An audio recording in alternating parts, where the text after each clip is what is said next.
আসসালামু আলাইকুম, সবাইকে স্বাগত জানাচ্ছি বিডিভিউজ ইনফোটেনমেন্টে। ইসরায়েলের অভ্যন্তরে ফিলিস্তিনের মুক্তিকামী সংগঠন হামাসের অপারেশন আল আকসা ফ্লাড সংঘটিত হওয়ার পর গোটা মধ্যপ্রাচ্য জুড়ে অস্থিরতা বিরাজ করছে। হামাসের ইসরায়েল বিরোধী অভিযানের সাথে একাত্মতা প্রকাশ করে ইয়েমেন থেকে ইসরায়েলের বিভিন্ন জাহাজের উপর ব্যাপকভাবে মিসাইল ও ড্রোন হামলা চালানো হয়েছে। লোহিত সাগরের ঐতিহাসিক বাব আল মান্দাব প্রণালী দিয়ে যাতায়াতকারী জাহাজগুলো হুথিদের আক্রমণের শিকার হয়েছে। চীনের নৌযানগুলো বেশ কিছু হয়রানি ও হামলার শিকার হয়েছে, কিন্তু লোহিত সাগরের টালমাটাল পরিস্থিতি নিয়ে চীনের তেমন কোনো জোরালো তৎপরতা এখনও চোখে পড়ছে না। চীনের এই রহস্যজনক নিষ্ক্রিয়তার প্রেক্ষাপট জানব এবারের প্রতিবেদনে।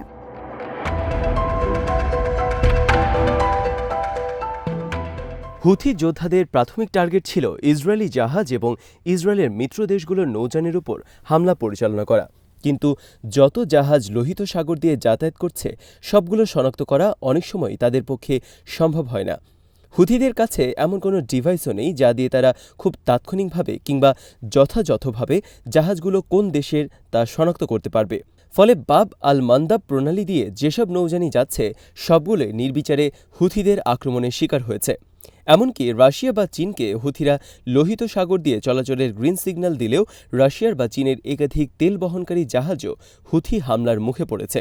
হুথিরা এসব জাহাজে একাধিক মিসাইল হামলাও চালিয়েছে।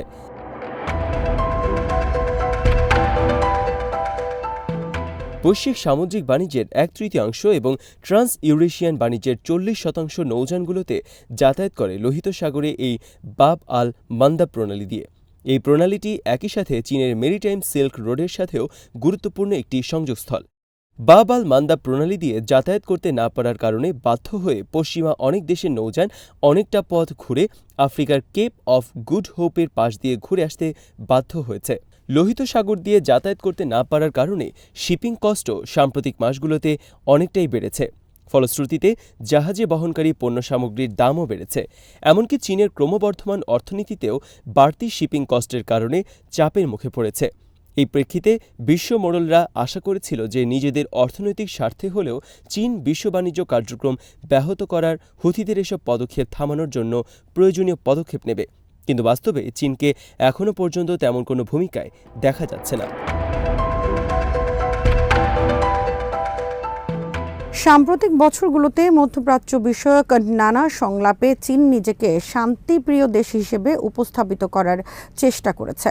সৌদি, ইরান এবং ফাতাহ হামাসের মধ্যে সমঝোতার মধ্যস্থতা করেও চীন বেশ আলোচিত হয়েছে। কিন্তু বিস্ময়কর হলেও সত্য যে লোহিত সাগরের সংকটে চীন তেমন কোনো সক্রিয় ভূমিকা পালন না করে বরং মার্কিন নিরাপত্তা বলয়ের কৌশলের উপরই ভরসা রাখতে আগ্রহী বলেই মনে হচ্ছে। চীনের একটি যুদ্ধ জাহাজ আছে চীনের পৃষ্ঠপোষকতায় তৈরি জিবুতি নৌঘাঁটিতে। জিবুতির এই ঘাঁটি থেকে মাত্র কয়েক কিলোমিটার দূরেই ইয়েমেনের হুথিদের এত সব তৎপরতা। এরপরও চীনের যুদ্ধ জাহাজ জিবুতিতে অনেকটা অলস ভূমিকায় অবস্থান করছে। বিশ্লেষকরা অনেক দিন থেকেই চীনের এই নিষ্ক্রিয়তা পর্যবেক্ষণ করে আসছেন এবং তারা চীনের এই নিষ্ক্রিয়তার নেপথ্যে বেশ কয়েকটি কারণ শনাক্ত করেছেন।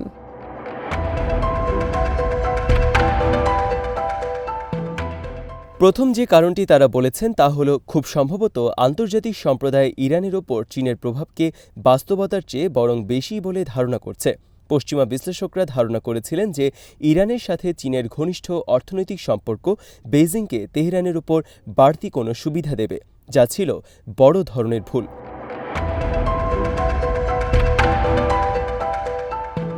ইরান যেভাবে প্রতিরোধ অক্ষ তৈরি করে পুরো মধ্যপ্রাচ্যকে নিয়ন্ত্রণ করার চেষ্টা করছে, হুথিদের নিয়ন্ত্রণ করছে এবং ওয়াশিংটন চেয়েছিল বেইজিং সেক্ষেত্রে তেহরানকে চাপ দিয়ে সংযত করার চেষ্টা করবে। কিন্তু বেইজিং তা করেনি। লোহিত সাগর এখনও আগের মতোই অশান্ত ও অস্থিতিশীল রয়ে গিয়েছে।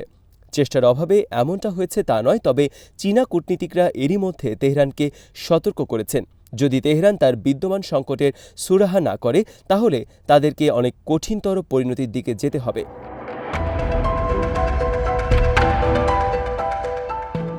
কিন্তু বেইজিংয়ের সেই সতর্কবার্তা তেহরান খুব আমলে নিয়েছে এমনও কোনো দৃষ্টান্ত এখনও চোখে পড়ছে না।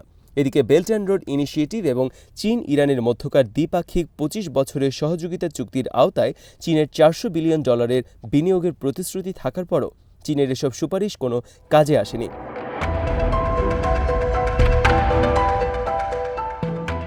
ইরানের অর্থনীতি ও রাজনীতি দেশটির রেভলিউশনারি গার্ড কর্পসের প্রভাবে থাকার কারণে ইরানের বেসামরিক প্রশাসনের অনেক ধরনের সিদ্ধান্ত নিতে পারে না বলে অভিযোগ রয়েছে। পাশাপাশি দুর্নীতি, পুঁজিবাদের বিকাশ থেকে শুরু করে স্বজনপ্রীতি পর্যন্ত নানা ধরনের সংকটে ইরান ডুবে আছে বলে পশ্চিমারা অভিযোগ করে।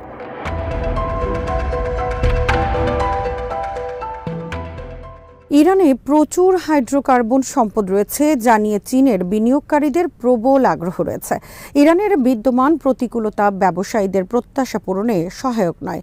অভিযোগ আছে ইরানের এই সম্পদগুলো পাওয়ার জন্য বা কোনো ব্যবসা করার জন্য সংশ্লিষ্ট কর্মকর্তাদের বড় অঙ্কের ঘুষ দিতে হয়। রিভলিউশনারি গার্ডের প্রভাব এড়িয়ে যাওয়ার জন্য অর্থনৈতিক কোনো কৌশল অবলম্বন করতে হয়, আবার এসব কিছুর বাইরে মার্কিন নানা প্রতিষ্ঠানের হস্তক্ষেপ বা শাস্তিমূলক পদক্ষেপের আওতায় পড়তে হয়। এগুলো চীনের বিনিয়োগকারীদের ইরানের বিষয়ে নিরুৎসাহিত করেছে। অন্যদিকে ইরান বিগত কয়েক দশকের নিষেধাজ্ঞা এবং কূটনৈতিক বিচ্ছিন্নতার ভারে এখন অনেকটাই নিমজ্জিত। তাই চীনের প্রভাবে ইরানের ভূ রাজনৈতিক কৌশলে পরিবর্তন আনার সম্ভাবনা কম। মার্কিন আধিপত্যের হাত থেকে বাঁচার জন্য ইরান এখন পূর্বমুখী নীতি অনুসরণ করছে, যা চীনের প্রভাবে পরিবর্তিত হবে না। ফলে শক্তি ও সক্ষমতায় পিছিয়ে থাকার পরও ইসরায়েল আমেরিকা জোট মোকাবেলায় সামরিকভাবে লড়াই করা ছাড়া ইরানের সামনে কোনো বিকল্প নেই। ইরান কেবল যুদ্ধে জয়ী হওয়ার জন্যই যুদ্ধ করছে না।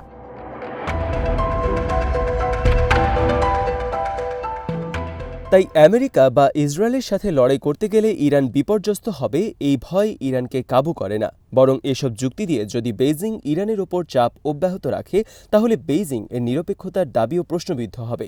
পাশাপাশি ইরানের সাথে বেইজিংয়ের সম্পর্ক নষ্ট হবে এবং সর্বোপরি এই অঞ্চলের জোট সমীকরণের অপকৌশলের ফাঁদে পড়ে বেইজিং তার সম্ভাবনাময় অবস্থান হারাবে।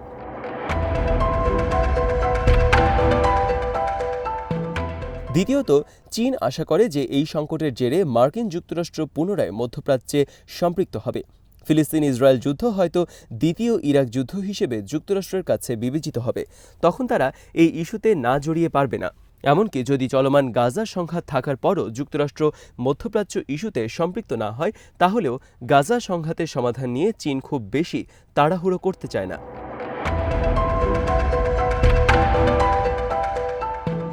তাছাড়া যেহেতু এই যুদ্ধ চীন শুরু করেনি, তাই এর সমাপ্তি টানতেও চীনের দিক থেকে নৈতিক কোনো দায়বদ্ধতা নেই। মার্কিন যুক্তরাষ্ট্র ইসরায়েলের সুরক্ষা নিশ্চিত করার জন্য বিশেষ ধরনের প্রতিরক্ষা কাঠামো তৈরিতে প্রতিশ্রুতিবদ্ধ। ইসরায়েলকে নিয়মিতভাবে সমরাস্ত্র ও বিস্ফোরক দিয়ে যাচ্ছে যুক্তরাষ্ট্র, যার মাধ্যমে ফিলিস্তিনিদের গণহত্যার পথ সুগম হয়েছে। ওয়াশিংটনকে ইসরায়েলের প্রতি নগ্ন সমর্থন প্রদান বিরত রাখার মতো ক্ষমতা ও প্রয়োজনীয়তা কোনোটাই বেইজিংয়ের নেই। তৃতীয়ত, চীনের নিকটবর্তী অঞ্চলের বাইরে সামরিক শক্তি প্রয়োগ করার বা সামরিক প্রকল্প পরিচালনার ক্ষমতাও বেইজিংয়ের নেই।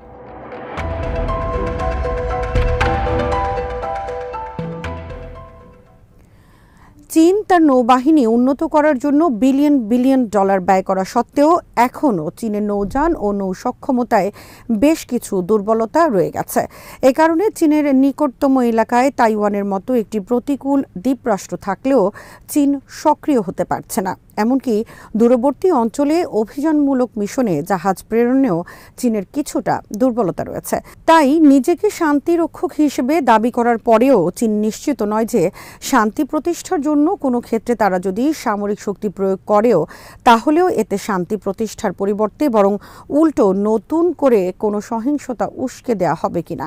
চীন তাই মনে করে মধ্যপ্রাচ্য সংকট সমাধানেই কূটনৈতিক কৌশলও সবচেয়ে বেশি কার্যকর, আর এ পথে গেলে যুক্তরাষ্ট্র চীনকে তেমন কোনো হুমকি মনে করবে না।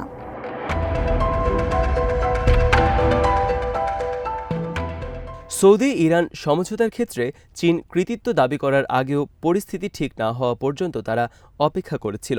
বেজিংয়ের সাথে চুক্তি করার আগে ওমান এবং ইরাকের সাথে চীন বেশ কয়েক দফা আলোচনার আয়োজন করেছিল। অবস্থা দৃষ্টে বলা যায়, মধ্যপ্রাচ্যের শান্তি প্রতিষ্ঠায় চীন এখনও পর্যন্ত কূটনৈতিক পন্থায় যেসব পদক্ষেপ নিয়েছিল তা হালকা করে দেখার কোনো সুযোগ নেই। রাশিয়া, ওমান, এমনকি যুক্তরাষ্ট্র যা করতে পারেনি, চীন তেমন অনেক বরফ গলাতেই সক্ষম হয়েছে।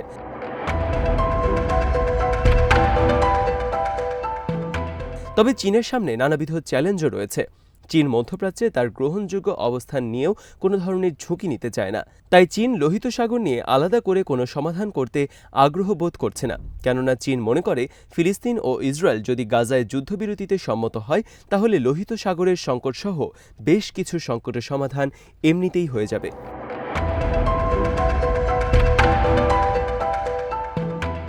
এর আগে মধ্যপ্রাচ্য বিষয়ক আলোচনায় যুক্তরাষ্ট্র যেমন বাহ্যত মধ্যস্থতাকারী হওয়ার দাবি করলেও ভেতরে ভেতরে ইসরায়েলকে সমর্থন দিয়ে গেছে চীন কখনোই তেমন কোনো একপেশে ভূমিকা পালন করতে চায়নি। তারা মনে করে ইসরায়েলকে চাপের মধ্যে রেখে আলোচনার টেবিলে নিয়ে আসতে হবে এবং গ্রহণযোগ্য একটি সমাধানে ইসরায়েলকে সম্মত করতে পারলে মধ্যপ্রাচ্যে শান্তির একটি সুবাতাস বইতে পারে।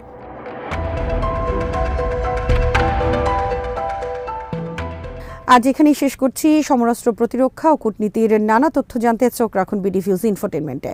চ্যানেলটি ভালো লাগলে সাবস্ক্রাইব করুন, সংযুক্ত থাকুন আমাদের ফেসবুক পেজে। আল্লাহ হাফেজ।